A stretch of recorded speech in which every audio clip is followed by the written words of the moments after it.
ಗುರುಭ್ಯೋ ನಮಃ. ಶ್ರೀರಾಮೇಶ್ವರಾಯ ನಮಃ. ನಾನು ಶಂಕರ ಭಟ್ ನಾಗೇಶ್ ಭಟ್ ಶ್ರೀ ಕಮಲೊಳ್ಳಿ ಅಂತ. ಕಮಲೊಳ್ಳಿಯ ರಾಮೇಶ್ವರ ದೇವಸ್ಥಾನವು ರಾಮನಿಂದ ಪ್ರತಿಷ್ಠಾಪಿಸಲ್ಪಟ್ಟು ಅನೇಕ ವರ್ಷಗಳವರೆಗೆ, ಅನೇಕ ಯುಗಗಳವರೆಗೆ ಪೂಜೆಯುತ್ತಾ ಬಂದಿದ್ದಾನೆ. ಅದರಲ್ಲಿ ವಿಶಿಷ್ಟವಾದಂಥದ್ದು ಏನು ಅಂತ ಕೇಳಿದರೆ, ಆ ದೇವಸ್ಥಾನದ ಲಿಂಗ ಇರ್ತಕ್ಕಂಥದ್ದು ಹಸಿರು ಸ್ಫಟಿಕಮಯವಾದಂಥ ಲಿಂಗ ಇದೆ. ಅಂತಹ ಲಿಂಗ ಕಾಣುವುದು ಬಹಳ ವಿರಳವಾದಂಥದ್ದು. ಅದು ಸುಮಾರಾಗಿ 137 ಸೆಂಟಿಮೀಟರ್ ಎತ್ತರ ಇದ್ದು 73 ಸೆಂಟಿಮೀಟರ್ ಸುತ್ತಳತೆ ಇರುತ್ತೆ. ಅಂತಹ ದೊಡ್ಡದಾದಂಥ ಈಶ್ವರ ರಾಮೇಶ್ವರ. ಆ ರಾಮೇಶ್ವರನಿಗೆ ಪ್ರತಿ ವರ್ಷವೂ ಕೂಡ ನಾವು ಲಕ್ಷ ಬಿಲ್ವಾರ್ಚನೆ ಮತ್ತು ಲಕ್ಷ ಪುಷ್ಪಾರ್ಚನೆ, ಹೀಗೆ ಸುಮಾರು 1974-75ರಿಂದ ಪ್ರಾರಂಭವಾದಂಥ ಆ ಪುಷ್ಪಾರ್ಚನೆಯ ಇವತ್ತು ಸುವರ್ಣ ಮಹೋತ್ಸವ, ಅಂದರೆ 50ನೇ ವರ್ಷದ ಈ ಕಾರ್ಯಕ್ರಮವನ್ನು ಈಗ ನಾವು ನವೆಂಬರ್ 9, 10 ಮತ್ತು 11 ಶನಿವಾರ, ಭಾನುವಾರ ಮತ್ತು ಸೋಮವಾರ ಮಾಡಬೇಕಂದಿದೆ. ಅದು ಹೆಂಗಂದ್ರೆ ವಿಶಿಷ್ಟವಾದಂಥದ್ದು. 50 ವರ್ಷವಾದ್ದರಿಂದ 50 ನರ್ಮದಾ ಬಾಣಗಳನ್ನು ತೆಗೆದುಕೊಂಡು ಬಂದು 50 ಜನರಿಂದ ಕೂಡಿಕೊಂಡು ರುದ್ರಾಭಿಷೇಕವನ್ನು ಮಾಡುವುದು. ಮೊದಲನೇ ದಿವಸ ಭಸ್ಮಾರ್ಚನೆ, ಆ ನಂತರ ಸಾಯಂಕಾಲ ಸಂಗೀತ ಸೇವೆ ಮತ್ತು ಭಜನಾ ಮೇಳಗಳು, ಅದರಂತೆ ಇನ್ನೂ ಅನೇಕ ಬೇರೆ ಬೇರೆ ಕಾರ್ಯಕ್ರಮಗಳು ಈ 9ನೇ ತಾರೀಕಿಗೆ ಆಗ್ತಾಯಿವೆ. 10ನೇ ತಾರೀಕಿಗೆ ಮತ್ತೇನು ವಿಶೇಷವಾದಂಥದ್ದು ಅಂತ ಕೇಳಿದ್ರೆ, 9ನೇ ತಾರೀಕಿನಂತೆಯೇ 50 ಜನ ಕುಳಿತುಕೊಂಡು ರುದ್ರಾಭಿಷೇಕ, ಕುಂಕುಮಾರ್ಚನೆ, ಅವತ್ತು ವಿಶೇಷವಾಗಿ ಶತಚಂಡಿ ಹೋಮ ಮಾಡ್ತಾಯಿದ್ದೇವೆ. ಅದರಂತೆ 3ನೇ ದಿವಸ, ಕೊನೆಯ ದಿವಸ ಸೋಮವಾರ, ಆ ಸೋಮವಾರ ದಿವಸ ರುದ್ರಾಭಿಷೇಕ, ರುದ್ರ ಸ್ವಾಹಾಕಾರ ಮತ್ತು ಶಿವಪಂಚಾಕ್ಷ ಮಂತ್ರ ಹೋಮ ಮುಂತಾದ ಅನೇಕ ಕಾರ್ಯಕ್ರಮಗಳು. ಅದರಲ್ಲಿ ಇನ್ನೊಂದು ಅಂತ ಕೇಳಿದರೆ PhD, ಅಂದರೆ ವಿಶಿಷ್ಟವಾದಂಥ PhD ಮಾಡಿಕೊಂಡು ಇದ್ದಂಥ ಜನರನ್ನ, ಕೆಲವು ಜನರನ್ನು ನಾವು ಕರೆದುಕೊಂಡು ಅವರಿಗೆ ಸತ್ಕಾರವನ್ನು ಮಾಡಿ ಮುಂದೆ ಅವರಿಗೆ ಒಳ್ಳೆಯದಾಗಲಿ, ಅದರಿಂದ ಮುಂದಿನ ಪೀಳಿಗೆ ಕೂಡ ಹೆಚ್ಚು ಹೆಚ್ಚು PhD ಮಾಡಲಿ ಅಂತೇಳಿ ಅನ್ನುವಂಥ ವಿಚಾರವನ್ನು ಇಟ್ಕೊಂಡು ಅದೊಂದು ಮಾಡಿ. ಅಲ್ಲದೆ ಇನ್ನೊಂದು ಅಂತ ಕೇಳಿದರೆ, ನಮ್ಮ ಹಳ್ಳಿ ಊರು ಆದ್ದರಿಂದ ಹಳ್ಳಿಯಲ್ಲಿ ಈಗ ಒಕ್ಕಲುತನ ಬಹಳ ಕ್ಷೀಣವಾಗ್ತಾ ಇದೆ. ಯಾರೂ ಮಾಡಲಿಕ್ಕೆ ಹಿಂದೆ ಮುಂದೆ ನೋಡ್ತಾ ಇದ್ದಾರೆ, ಹೋಗ್ತಾ ಇಲ್ಲ.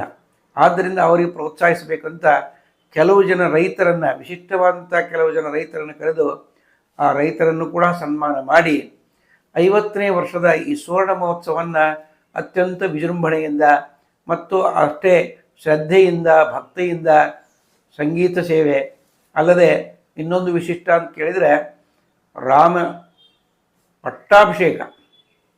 ಆದಿತ್ಯವಾರ 10ನೇ ತಾರೀಕಿನ ದಿವಸ ಸಾಯಂಕಾಲ ಶೋಭಾಯಾತ್ರೆ ಮತ್ತು ರಾಮ ಪಟ್ಟಾಭಿಷೇಕವನ್ನು ಮಾಡುವಂಥ ವಿಚಾರವನ್ನು ಇಟ್ಟುಕೊಂಡಿದೆ. ಇದರಂತೆ ಇನ್ನೂ ಅನೇಕ ರೀತಿಯಿಂದ ಅನೇಕ ರೀತಿಯಾದಂಥ ಕಾರ್ಯಕ್ರಮಗಳು ಕೂಡ 3 ದಿವಸ ಜರುಗ್ತಾಯಿವೆ.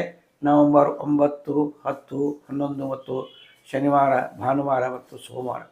ಈ ಎಲ್ಲ ಕಾರ್ಯಕ್ರಮಗಳನ್ನು ರಾಮೇಶ್ವರ ದೇವಸ್ಥಾನದಲ್ಲಿ ಮಾಡ್ತಾ ಇದ್ದೀವಿ. ಈ 50 ವರ್ಷ ನಾವು ಪುಷ್ಪಾರ್ಚನೆ ಮಾಡ್ಕೊಳ್ತಾ ಬಂದಾಗ ಅನೇಕ ಜನ ನಮಗೆ ಸಹಾಯ ಸಹಕಾರಗಳನ್ನು ಕೊಟ್ಟಿದ್ದಾರೆ. ಅವರೆಲ್ಲರನ್ನು ಸ್ಮರಣೆ ಮಾಡ್ತಕ್ಕಂಥ ಸಮಯ ಈಗ ಬಂದಿದೆ.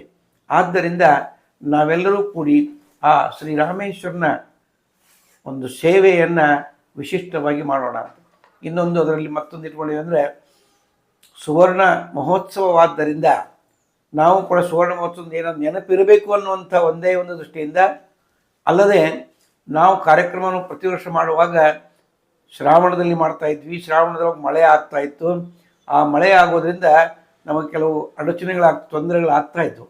ಆ ತೊಂದರೆಗಳನ್ನು ನಿವಾರಣೆ ಮಾಡಬೇಕು ಅಂತ ತಿಳ್ಕೊಂಡು ಒಂದು 100 ಉದ್ದ 40 ಫೂಟ ಅಗಲಿರ್ತಕ್ಕಂಥ ಒಂದು ತಗಡಿನ ವಿಶಿಷ್ಟವಾದಂಥ ಸೀತಾರಾಮ ಭವನವನ್ನು ಮಾಡಬೇಕು ಅನ್ನುವಂಥ ವಿಚಾರವನ್ನು ಕೂಡ ಇಟ್ಟುಕೊಂಡು ಈಗಾಗಲೇ ಪ್ರವೃತ್ತಿಯಾಗಿದ್ದೇವೆ. ಹೀಗೆ ಅನೇಕ ರೀತಿಯಂಥ ಈ ಕಾರ್ಯಕ್ರಮಗಳನ್ನು ಮಾಡಬೇಕನ್ನುವಂಥ ವಿಚಾರ ನಮ್ಮದಿದ್ದು, ಭಗವಂತನ ಆಶೀರ್ವಾದ, ಭಗವದ್ಭಕ್ತರ ವಿಶೇಷವಾದಂಥ ಆಶಯ ಅವುಗಳೆಲ್ಲವನ್ನು ಪಡೆದುಕೊಂಡು ನಾವು ಈ ಸುವರ್ಣ ಮಹೋತ್ಸವವನ್ನು ಅತ್ಯಂತ ವಿಜೃಂಭಣೆಯಿಂದ ಮಾಡಬೇಕು ಅನ್ನುವಂಥ ವಿಚಾರವನ್ನು ಇಟ್ಕೊಂಡಿದ್ದೀವಿ. ಇದಲ್ಲದೆ ಕೇವಲ ನಾವು ಮಾಡಿ ಇಟ್ವಿ ಮುಂದೇನಾಯ್ತು ಅಂತನ್ನುವಂಥದ್ದು ಇರಬಾರ್ದು ಅಂಥೇಳಿ ಅದನ್ನು ಪುಸ್ತಕ ರೂಪವಾಗಿ ಅಂದರೆ ಸ್ಮರಣಿಕೆ ರೂಪವಾಗಿ ಮಾಡಬೇಕು ಅಂತೇಳಿ ಅನೇಕ ಜನ ವಿದ್ವಜ್ಜನರಿಂದ ಈಗಾಗಲೇ ನಾವು ಲೇಖನಗಳನ್ನು ತರಿಸಿದ್ದೇವೆ. ಹೆಂಗಂತ ಒಂದು ಉದಾಹರಣೆ ಹೇಳಬೇಕು ಅಂತಂದರೆ, ಶಿವನ ಪರಿವಾರದಾಗ ಯಾರು ಇರ್ತಾರೆ? ಶಿವ, ಪಾರ್ವತಿ, ಷಣ್ಮುಖ, ಗಣಪತಿ, ಹಿಂಗೆ ಅನೇಕ ಜನ ಆ ಪರಿವಾರದ ಕುರಿತು ಒಂದು ಲೇಖನ. ಆನಂತರ ಪುಷ್ಪಾರ್ಚನೆಯನ್ನು ಕುರಿತು, ಪುಷ್ಪಾರ್ಚನೆ ಯಾವಾಗ ಮಾಡಬೇಕು, ಹೆಂಗೆ ಮಾಡಬೇಕು, ಏನು ಮಾಡಬೇಕು, ಅದರಿಂದ ಏನಾಗ್ತದೆ, ಮತ್ತು ಯಾವ ದೇವರಿಗೆ ಯಾವ ಪುಷ್ಪವನ್ನು ಏರಿಸಬೇಕು ಅಂತನ್ನುವಂಥ ವಿಚಾರವನ್ನು ಇಟ್ಕೊಂಡು ಆ ಪುಷ್ಪಾರ್ಚನೆ ಅಂತಕ್ಕಂಥ ವಿಚಾರವನ್ನು ಇಟ್ಕೊಂಡು ಒಂದು ಲೇಖನವನ್ನು ತರಿಸಿದ್ದೇವೆ.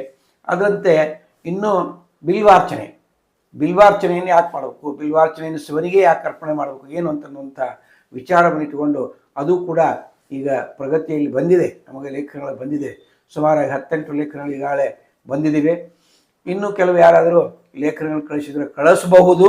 ಆದರೆ ಇಲ್ಲಿ ಕೆಳಗಡೆ ನಾವು ಒಂದು ಅಡ್ರೆಸ್ ಕೊಡ್ತೇವೆ. ಆ ಅಡ್ರೆಸ್ ಕೊಟ್ಟಲ್ಲಿ ಅಥವಾ ಫೋನ್ ನಂಬರ್ ಕೊಡ್ತೀವಿ. ಆ ಫೋನ್ ನಂಬರ್ ಕೊಟ್ಟಾಗ ತಾವೆಲ್ಲರೂ ಕೂಡ ಅದಕ್ಕೆ ಸ್ಪಂದಿಸಿ ತಾವೆಲ್ಲರೂ ಆಗಮಿಸಿ ವಿಶಿಷ್ಟವಾದಂಥ ಈ ಸುವರ್ಣ ಮಹೋತ್ಸವವನ್ನು ನೀವು ಎಲ್ಲರೂ ಸೇರಿ ಅತ್ಯಂತ ವಿಜೃಂಭಣೆಯಿಂದ ಮಾಡಿ ಆ ರಾಮನಿಗೆ ಅರ್ಪಣೆ ಮಾಡೋಣ ಅಂತ ತಿಳ್ಕೊಂಡು ತಮ್ಮನ್ನೆಲ್ಲರ ಈ ಸುವರ್ಣ ಮಹೋತ್ಸವಕ್ಕೆ ಮತ್ತೊಮ್ಮೆ ಆಹ್ವಾನಿಸಿ ನಾನು ಮಾತನ್ನು ಮುಗಿಸ್ತಾ ಇದ್ದೇನೆ. ಶ್ರೀರಾಮೇಶ್ವರ ಭಗವಾನ ಕಿ ಜಯ.